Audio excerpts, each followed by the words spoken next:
Hey guys, quick little disclaimer here before the video starts. This was recorded before I watched Brand New Day. I just got home from watching it and we'll be making a whole other video reviewing it later on. Hope you enjoy the video. Alright, there will never be a hero like Spider-Man. Quick question. Who's your Spider-Man?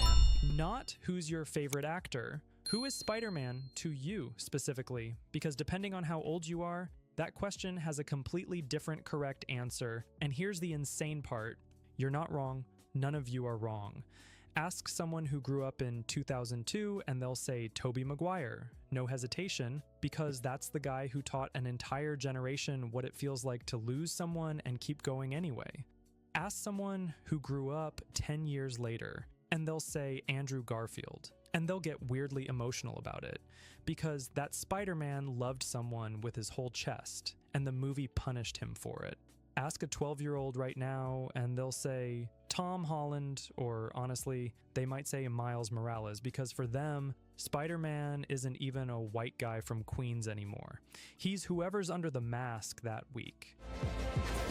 Anyone can wear the mask. 3 actors, 3 decades, 3 completely different tones, 3 different studios, 3 different eras of what a superhero movie is even allowed to. I'll be honest, bro. Best Spider-Man is Andrew. Like, just Spider-Man in general. So, okay. It depends. So, like, I know that there's best Peter Parker, best Spider-Man, best overall. For me, best Peter Parker probably was Tobey. Best Spider-Man, Andrew. Overall, I think it's between Andrew and Tom. Yeah, it's between those two. I don't know, bro. But my personal favorite for everything is just Andrew, bro. Like, his build looks the most like Spider-Man. Look, like, if you search up, hold up.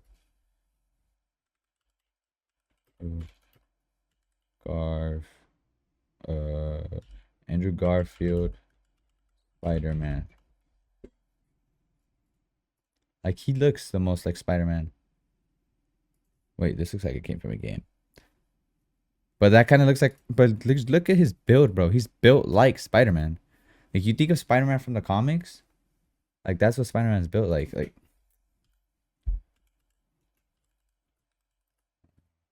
comic build, right? We build. Look at him. Like, he's not overly muscular like fucking Toby. And he's not shorter and like stubbier, like, no, not stubbier, but he's not shorter like Tom. Andrew got that tall, slim physique, bro. He has the Spider-Man build, 100%. He looks the most like Spider-Man, that's for sure. Look like. And every single time, audiences don't roll their eyes and go, oh great, another reboot. They cry. In theaters, over a guy in spandex, again. That should not work. Bro. Batman gets recast and the internet declares war. Superman gets recast and half the audience just quietly doesn't show up. So why does Spider-Man get to do this over and over and just keep winning? That's what we're actually digging into today. Not why is Spider-Man cool? Why is Spider-Man the one hero who seems to be architecturally immune to getting old? Here's the thing about most iconic characters. They're built around one unbeatable trait. Superman is built around being good. Not trying to be good. Being good completely all the time. Yeah, he is always good. Which is exactly why some people find him boring. Batman is built around one specific trauma that happened in one alley on one night. And 40 years of comics and movies keep just looking for revenge. That same wound, because that wound is the character. Spider-Man was never built like that. And that, weirdly, is the whole secret. Stan Lee and Steve Ditko didn't sit down in 1962 wanting to make the strongest hero, or the richest, or the most tragic. They wanted to make the most broke one. A high schooler who gets bit by a radioactive spider and immediately, hilariously, has to go figure out how to pay rent. Like, yeah, Spider-Man's basically just like, he could just be your everyday guy, bro. Spider-Man is the most relatable. Like, people say Batman or Iron Man because they're like, they don't have any powers, but they're some of the richest people in the world still. Like they have so much at their disposal. Spider-Man's dead ass a broke bum who has nothing and just gets bit by a crazy radioactive spider that gives him special powers. He has shit shooting out his fucking wrist, bro. Like it looks like nut shooting out of his wrist, bro. Like, come on. Spider-Man's dead as just like a bum. And it's amazing. Little did they know, they hadn't just created a broke teenager. They had planted a seed for a 60-year cultural mirror. Peter Parker's superpower was never really the wall crawling. His superpower was that his problems didn't go away just because he could suddenly bench press a bus. So when Hollywood eventually picked this character up, they didn't inherit a myth. They inherited a mirror, and a mirror doesn't care who's standing in front of it. It just reflects whoever shows up. Let's watch 3 completely different people show up. You have to remember what superhero movies looked like before 2002, because it's genuinely hard to overstate how much of a gamble this was. Batman movies had gone from Tim Burton Gothic to Joel Schumacher neon nipples in the span of a decade. Gosh, bro. Comic book adaptations were, generally speaking, the whole Batman, like all the Batman movies before Dark Knight was like so interesting. Tim Burton's were good. I fuck with Tim Burton Batman. The one with Jack Nicholson as the Joker, amazing movie. Then the next one was like a bit weird. And you get Bat Nipples and George Clooney and shit. And it's like, what's happening? But then Christopher Nolan gets a director. Comes in as director. You got Christian Bale as Batman. And it's just something else, bro. Christopher Nolan was like perfect for Batman. He was the perfect person. Considered a joke. And Sony hands the keys to Sam Raimi, a horror director best known for a movie where a guy fights a possessed hand with a chainsaw. Raimi's solution was to do the least Hollywood thing imaginable. He played it completely unapologetically sincere. Tobey Maguire's Peter Parker cries a lot. He says cool lines with his whole chest, lines like, "Whatever life holds in store for me, I will never forget these words." And the internet has spent 20 years making fun of him for it. But go back and actually watch the movie. That corniness isn't a mistake. It's the entire point. This is a teenage boy's internal monologue, ripped straight out of a 1960s comic book thought bubble, put onto an actual human face. Of course it's melodramatic. Being a teenager is melodramatic. Raimi just had the guts to leave it that way instead of sanding off the edges to make it cooler. And all jokes aside, that unflinching sincerity is exactly why Spider-Man 2 still wrecks people. Like if you saw him right now, fuck, right here when he was swinging, bro, you see how like big he looks, bro. That's not how Andrew looks. This fool looks big as shit. He got buff as fuck for this movie, bro. Is exactly why Spider-Man 2 still wrecks people. Not Spider-Man, Spider-Man 2. Ask basically any film critic what the best superhero movie ever made is, and there's a very good chance this is the answer. And it's Spider-Man 2 is a really good movie. The action. It's because somewhere really good in the movie. middle of that movie, Peter Parker quits. He throws the suit in a garbage can. He's failing school. He's late to every job. Aunt May's about to lose her house. He is a broke bum. That's what he is. And we love it, bro. Spider-Man being a broke bum is amazing. That's why I think Brand New Day is going to be such a good movie, bro. I can't wait to watch it. 3 hours, bro. I'll be there in 3 hours.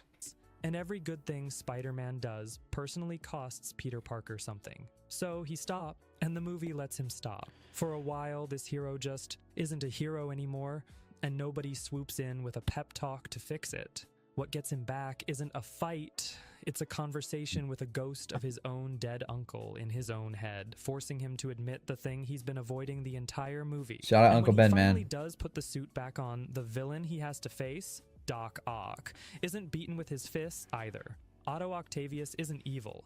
He's just a good man wearing 4 metal arms and an ego, and Peter talks him back into being human before the movie's over. Remember that detail? Yeah. Empathy as the actual weapon. We're coming back to it. Yeah, Doc Ock himself Now, isn't let's a talk bad about guy. The version of Spider-Man that the internet loves to act like never existed. The Amazing Spider-Man. 5 years after... Oh shit. They want to act like it never existed, bro. But me, those movies, oh my gosh. I grew up with those movies, bro. Like, how am I going to hate him? He's the smartest Spider-Man too. Oh, look. I was talking about I seen some shit about this like yesterday. So again, with how Spider-Man is. Spider-Man isn't your normal villain. He just doesn't like hero. He doesn't just go in with punches and shit like how Tom's and Toby's does. He's more like Andrew, who uses his smarts, bro. You don't see Toby like fucking. Oh my gosh, I need to find that video that I found. I think it was on TikTok. Fucking Andrew, he doesn't go in with just punches on. He uses his smarts. You remember when he fought Lizard? He didn't like punch him and all that. He tried to cocoon him in his webs, wrapping around, stopping him from being able to like move and shit. He's smart as fuck. Same way he beat Electro. He used his smarts to fucking overcharge him and boom, he's exploded. Like, he was the smartest Spider-Man too, bro. That's why Andrew's the best Spider-Man ever. Argue with the fucking wall. After Raimi's trilogy limped to a close with Spider-Man 3, a movie so overstuffed with villains it practically collapsed under its own weight. Sony needed a reboot that felt like the exact opposite. Because just like Raimi but worse is a studio death sentence.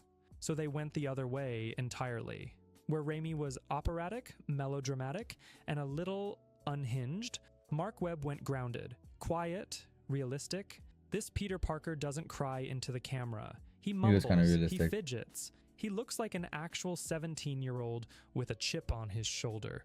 Not a grown man's fond memory of what 17 felt like. And here's the part people skip over completely. This is quietly the best romantic relationship in any superhero franchise ever made. It is, bro. Not because it's the biggest, but because it's the most honest. Peter tells Gwen Stacy he's Spider-Man almost immediately. No years-long secret. No agonizing about protecting her by lying to her.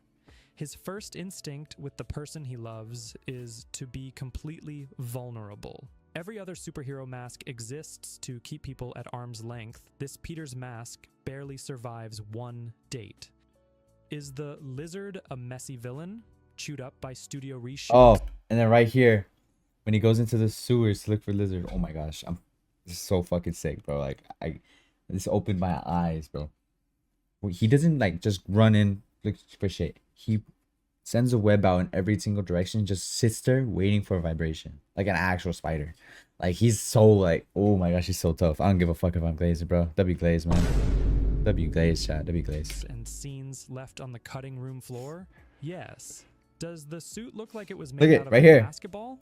Also yes. Look at that shit. But strip all of that away, and what's actually left is two broken people. I used to have a kid his missing web shooter, a father and a scientist missing an arm. Both trying to fill a hole with genius, and only one of them figuring out in time that genius was never going to fix him. The construction workers who lift their cranes to help him across the city at the end aren't a cute detail. They're the entire thesis of the movie. The answer was never smarter science. It was always just other people, which is why it is so maddening when we get The Amazing Spider-Man 2, a movie that looked at that quiet, grounded heart and learned the exact wrong lesson. If the first movie was about two people trying to heal, the sequel is a 2-hour boardroom presentation for a cinematic universe that never happened. Sony... Yeah, I see what he means by that. How it's like a cinematic universe that never happened. Because, like, okay, they were doing good. Electro, Green Goblin. Okay, two good villains. And they bring in Rhino. And they try to bring in Doc Ock and Vulture. Like, so bringing in Alexis as like for the opening scene is good. That's fine. I don't think they had to bring him back as Rhino though. Unless, like, so I feel like maybe they could have just stuck with Electro and then Green Goblin could have been built up for the third movie. Like, they didn't have to bring him in. You know what I mean? Something like that, bro. Like, just not overfill it with so much. Same shit with Raimi's third one. Sandman. Perfect, bro. Fucking perfect.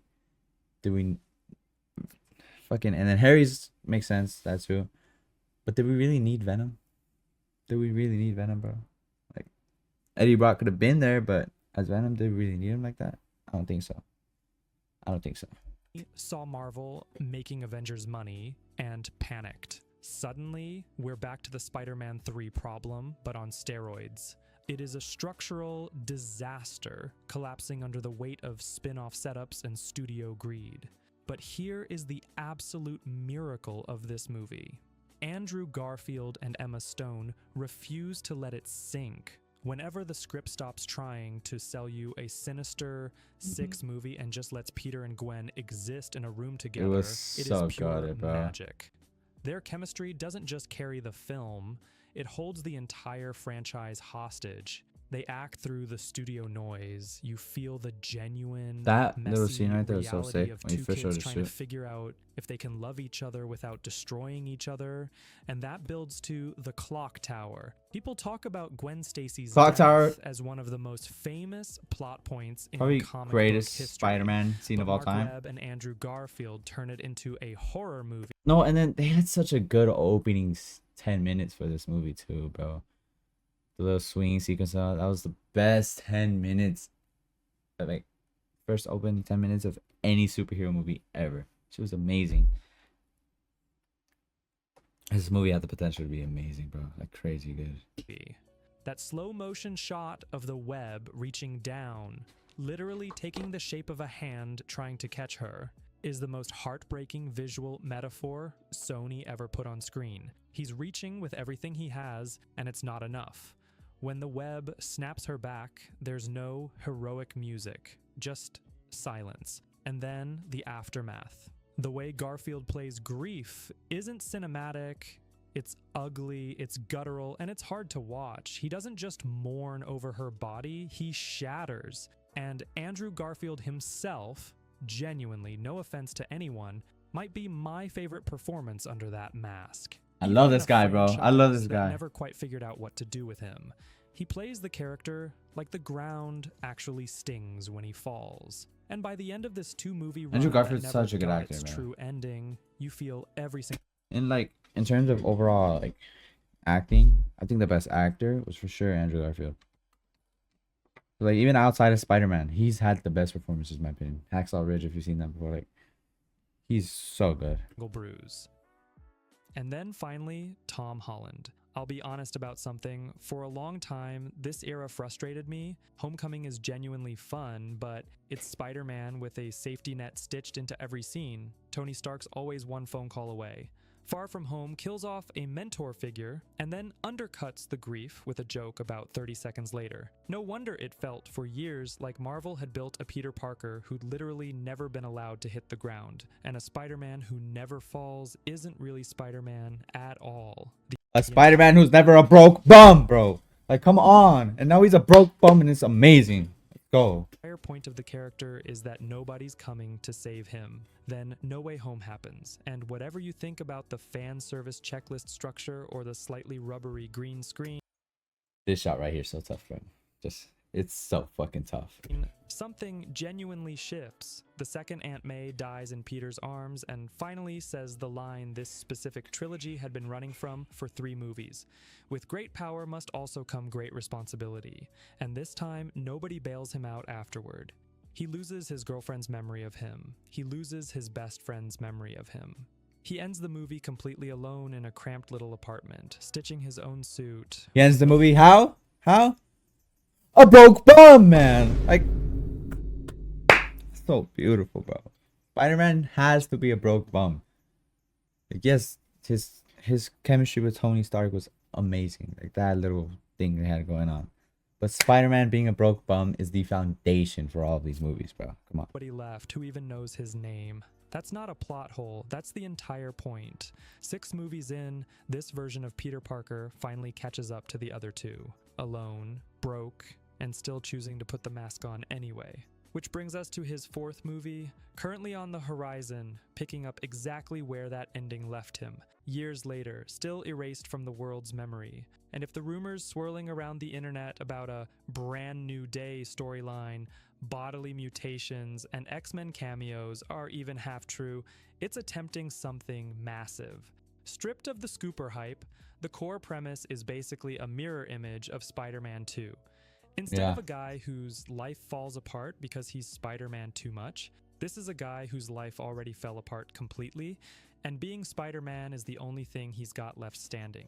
Whether the studio can actually pull that off while juggling multiversal expectations is a fair question. But that emotional baseline, that's the most Spider-Man idea this franchise has attempted in over a decade. Honestly, it's about time. So here's the actual answer to the question I opened with. Why can you take this exact character, hand him to a horror director who makes him operatic and sincere, then hand him to an indie romance director who makes him quiet and grounded, then hand him to a corporate cinematic universe obsessed with connecting 15 other movies to him, and every single time people fall in love all over again instead of getting exhausted? Because he's the GOAT. Spider-Man was never actually one story to begin with. He was built to be whoever's watching him. Tobey's Peter is a kid figuring out grief and responsibility in the early 2000s. Andrew's Peter is a kid figuring out vulnerability and trust in a post-Nolan decade obsessed with grounded realism. Post-Nolan, yes. Kid figuring After Dark Knight and all those movies, the Dark Knight trilogy. That's what they were building off. That's what a lot of movies were building off of back then, bro. out isolation and identity in a world that somewhere along the way forgot how to just sit alone with a feeling without a phone in his hand. Same mask, same radioactive spider bite. 3 completely different decades worth of anxiety poured underneath it, and the mask fits every single time because it was never actually shaped like a person. It was shaped like a problem. Rent, grief, loneliness, love. Problems don't age out of style. People just keep having new versions of the same old ones. That's the trick nobody else can pull off. Batman's tragedy is frozen in one specific alley on one specific night, and every retelling has to somehow reheat the exact same trauma. Superman is defined by an ideal we're meant to admire from a respectful distance, not one we're meant to actually be. But Peter Parker's entire mythology is built on failing constantly and standing back up anyway, and because that story doesn't belong to any specific person, you can hand it to 3 completely different men across 3 completely different decades, and it still fits, every time. Because it was never really about who was under the mask. It was always about who was sitting in the theater seat. So, when Tom Holland straps back into that suit this month for a story about a kid who's been erased and forgotten and is somehow still climbing buildings anyway, he's not actually competing with Tobey Maguire or Andrew Garfield. None of them ever were. Nobody's doing trying to be something the real different every Spider-Man time. because there was never one real Spider-Man to begin with. There's just a mirror held up at slightly different angles, decade after decade, waiting The for whoever CEO of needs sex. to see themselves in it this time around. That's why there will never be another hero like Spider-Man. Not because no one else could be cooler or stronger or more iconic. Every other hero was built to be admired. This one was built to be recognized. And Look a at mirror this, bro. doesn't wear out from being looked into by somebody new. It just shows you something a little different every single time you look. Alright, that's the video. Drop your favorite Spider-Man in the comments. And if you're about to type Miles Morales, hold that thought, because he deserves a whole separate video essay down the line. Thanks for watching, and I'll see you in the next one. Yo, shout out to Netflix, man. W fucking video, chat. W fucking video. Oh my gosh, that shit was amazing. Yo, I just like Spider-Man's just the best villain of all time. I could talk about him all fucking day, bro. Honestly, probably look for another video of him to react to right now or some shit. We'll see what's on my recommended. But yeah, W video, chat. YouTube, thank you guys for watching. If you guys want to watch this live, Twitch and Kick are both in the description. All my socials as well. Join the Discord, join the community. Yeah, thank you guys for watching. Goodbye.